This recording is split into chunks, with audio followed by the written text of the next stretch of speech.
रिंकू, हाँ जी। ये देख। आगे तो चले। सत श्री अकाल बीजी। सत श्री अकाल पुत्र। अब साफ दिखाई दे रहा है बीजी। बहुत साफ दिखाई दे रहा है। बीजी इतने टाइम बाद नए चश्मे बनवा ही लिए। किसी अपने ने पैसे भेजे और हर महीने पैसे भेजेंगे। वाह। ਬੋਨਾਂ ਤੇ ਟੂ ਟੂ ਹੋਊਗੀ ਤੁਹਾਡੇ 1 ਤਰੀਕ ਤੋਂ ਬਾਅਦ। ਇਹ ਤੁਹਾਡੇ ਪੈਸੇ ਨੇ, ਇਹਦੇ ਨਾਲ ਕੋਈ ਅਮੀਰ ਨਹੀਂ ਹੋ ਜਾਣਾ ਤੁਸੀਂ। ਮਾਵਾਂ ਭੈਣਾਂ ਨੂੰ ਸਤਿਕਾਰ ਦੇ ਕੇ ਮੈਨੂੰ ਖੁਸ਼ੀ ਮਿਲਦੀ ਹੈ ਇਸ ਗੱਲ ਦੀ। मुख्यमंत्री माँ बेटी सत्कार योजना, आपका अपना भगवंत मान। नीट पेपर लीक प्रदर्शन से जुड़ी खबर का सबसे पहले रुख कर लेते हैं। गिरफ्तार प्रदर्शनकारियों को बड़ी राहत मिली है। ये बड़ी जानकारी, गिरफ्तार प्रदर्शनकारियों को बड़ी राहत। बिहार असम में रिहा होंगे सभी गिरफ्तार प्रदर्शनकारी।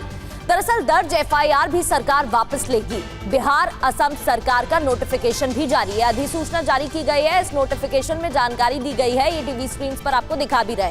तो बिहार और असम सरकार ने नोटिफिकेशन जारी किया है। वहीं सीजेपी की तरफ से लगातार कहा जा रहा है कि वो सरकार के संपर्क में है। कई मांगे भी उठाई गई। बिहार असम में रिहा होंगे सभी गिरफ्तार प्रदर्शनकारी।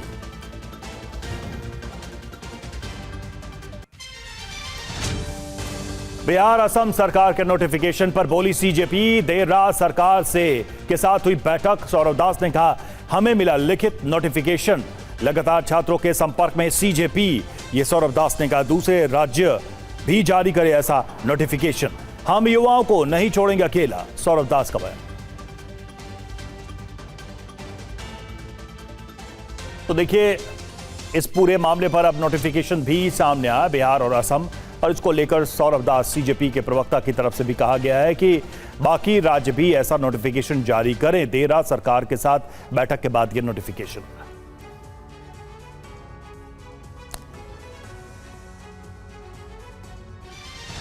दिल्ली पुलिस के एफआरएस डेटा में दावा, सीजेपी के प्रदर्शन के दौरान 2873 आपराधिक रिकॉर्ड वाले लोग शामिल थे। 989 लोगों पर हत्या, लूट, रेप समेत गंभीर मामलों का रिकॉर्ड तक दर्ज है। प्रदर्शन में शामिल कई लोगों पर 10 से ज्यादा आपराधिक मामले जाफराबाद, सीलमपुर, शाहीन बाग, जामिया और ओखला में सबसे ज्यादा मौजूदगी का दावा किया गया है।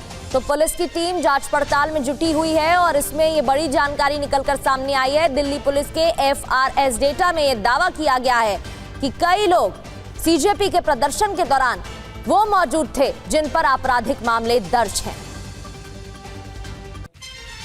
इधर महाराष्ट्र पुलिस की साइबर सेल का दावा सामने आया है। सीजेपी प्रोटेस्ट से जुड़े 500 से ज्यादा सोशल मीडिया प्रोफाइल की पहचान की गई है। 429 आपत्तिजनक पोस्ट, हैंडल, करीब 100 अकाउंट विदेश से ऑपरेट होने का दावा किया गया। पाकिस्तान और कुछ मिडिल ईस्ट देशों से दुष्प्रचार नेटवर्क सक्रिय होने का दावा। 140 से ज्यादा पोस्ट में एआई डीफेक कंटेंट मिलने का दावा और पहचाने गए अकाउंट्स पर कानूनी कार्रवाई, कंटेंट हटाने की प्रक्रिया शुरू। तो पेपर लीक आंदोलन में बड़ा पर्दाफाश हुआ है। दिल्ली पुलिस ने क्या दावा किया है वो आपको बता रहे हैं। 2873 ऐसे लोगों की पहचान जिनका आपराधिक रिकॉर्ड है। 989 लोगों पर हत्या की कोशिश, डकैती, लूट, रेप और पॉक्सो जैसे केसेस दर्ज हैं, यानी गंभीर आपराधिक मामले दर्ज हैं। हत्या के 101 अभियुक्तों में से 42 पर 2 से ज्यादा केस और 12 पर 10 से ज्यादा मामले दर्ज हैं। जाफराबाद, चांदबाग, सीलमपुर, जामिया, शाहीन बाग, ओखला के अपराधी भी इसमें शामिल है। महाराष्ट्र पुलिस ने भी एक दावा किया है। क्या है यह दावा महाराष्ट्र पुलिस का? 500 से ज्यादा संदिग्ध सोशल मीडिया प्रोफाइल की पहचान की गई। लगभग 100 अकाउंट पाकिस्तान और कुछ मिडिल ईस्ट देशों से संचालित किए जा रहे थे। 140 से अधिक पोस्ट और प्रोफाइल में एआई की मदद से कंटेंट मिले हैं। इंस्टाग्राम, एक्स सोशल हैंडल और फेसबुक और यूट्यूब पर 429 आपत्तिजनक पोस्ट या हैंडल चिन्हित किए गए हैं। ये महाराष्ट्र पुलिस की तरफ से दावा किया गया है। और एक और बड़ी खबर का रुख कर रहे हैं। पेपर लीक बिल पर आज लोकसभा में चर्चा हो सकती है। लोकसभा स्पीकर से बात के बाद विपक्ष चर्चा के लिए तैयार। सूत्रों के हवाले से बड़ी जानकारी मिल रही है। कल भी सत्र के दौरान हंगामा हुआ। हालांकि डॉक्टर जितेंद्र सिंह ने विधेयक इंट्रोड्यूस किया। लोकसभा में चर्चा के बाद आज ही वोटिंग मुमकिन है। तो चर्चा में राहुल गांधी और अखिलेश यादव हो सकते हैं शामिल। पैलेट गन पर गृह मंत्री से जवाब की मांग पर विपक्ष अड़ा हुआ है।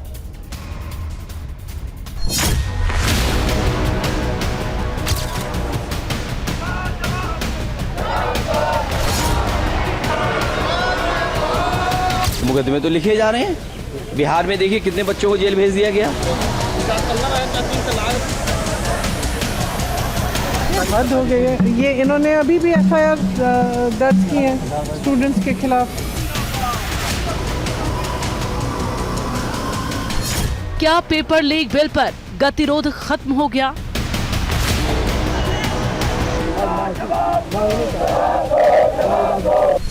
क्या आज पेपर लीक बिल पर संसद में होगी चर्चा?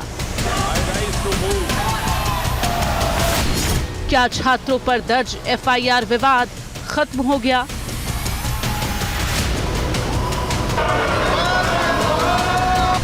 क्या पैलेट गन को लेकर विपक्ष की आपत्तियां खत्म? आज संसद से पास होगा परीक्षा संशोधन बिल।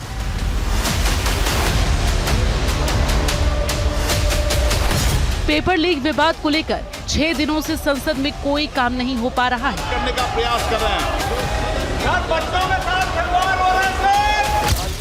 मामले को लेकर धर्मेंद्र प्रधान का इस्तीफा हो चुका है, लेकिन विपक्ष फिर भी मानने को तैयार नहीं। कल लोकसभा में परीक्षा संशोधन बिल पेश तो हो गया, लेकिन चर्चा नहीं हो पाई। आज इस बिल पर चर्चा होने की उम्मीद है। सूत्रों के मुताबिक स्पीकर ओम बिरला ने पहल कर विपक्षी दलों को चर्चा के लिए राजी किया है। विपक्ष को भरोसा दिलाया गया है कि इस विधेयक पर विस्तृत चर्चा के लिए सरकार तैयार है और हर किसी को बोलने का मौका मिलेगा। बिल पर लंबी चर्चा के बाद आज ही वोटिंग हो सकती है। सरकार की कोशिश होगी कि बिल आज ही लोकसभा से पास हो जाए। खबर है कि चर्चा में कांग्रेस सांसद राहुल गांधी भी शामिल हो सकते हैं। ये तो युवाओं का पूरा इस पर नजर है और इतना important bill, public examination prevention of unfair means जैसे बिल को चर्चा के लिए रोकना, ये बहुत गलत मैसेज भेज रहा है। मैं कांग्रेस पार्टी को फिर से रिक्वेस्ट करता हूँ, अपने साथियों को समझाइए और बिल पे हम चर्चा शुरू करें। सब बोलने वाले वक्ता भी तैयार है, फिर भी जानबूझ करके कांग्रेस पार्टी और उसके कुछ साथी जानबूझ करके आज इतना महत्वपूर्ण बिल पे चर्चा होने नहीं दे रहे हैं। सरकार भले ही दावा कर रही हो, लेकिन विपक्ष अपनी मांगों पर अड़ा है। विपक्ष का कहना है कि सरकार ने छात्रों पर हुए लाठीचार्ज को लेकर जिम्मेदारी तय नहीं की है। छात्रों पर दर्ज एफआईआर भी रद्द नहीं हुई है। This is a rarest subject. The rarest of the rarest should be consensus of the whole house. It is never happened in the history of India that the boys were beaten and they were dragged. The palace.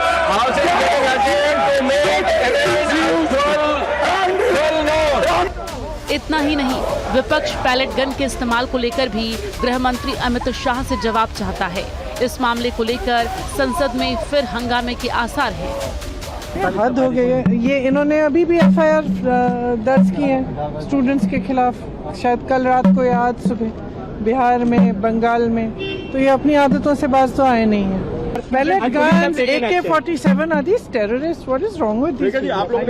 मुकदमे नहीं लिखे जाएंगे तो मुकदमे तो लिखे जा रहे हैं। बिहार में देखिए कितने बच्चों को जेल भेज दिया गया। बिहार में AK-47 और हाँ, AK-47 एक की जान चली गई सुनने में आ रहा है।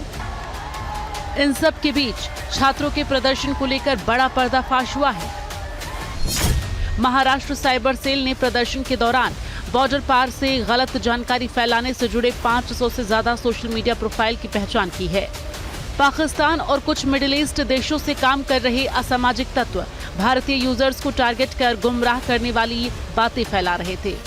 पता चला कि लगभग 100 अकाउंट भारत के बाहर से ऑपरेट किए जा रहे थे। इंस्टाग्राम, एक्स, फेसबुक और यूट्यूब जैसे प्लेटफॉर्म पर 429 आपत्तिजनक पोस्ट और सोशल मीडिया हैंडल्स की पहचान की गई है। वहीं दिल्ली पुलिस के FRS डेटा के मुताबिक CJP के प्रदर्शन में 2873 क्रिमिनल बैकग्राउंड के लोग शामिल थे। इसमें लूट, हत्या, रेप जैसे गंभीर अपराधों में शामिल लोग हैं। जिनकी पहचान की गई है वो सभी दिल्ली के चांदबाग, सीलमपुर, जामिया नगर, शाहीन बाग, ओखला, जाजराबाद जैसे इलाकों के रहने वाले हैं।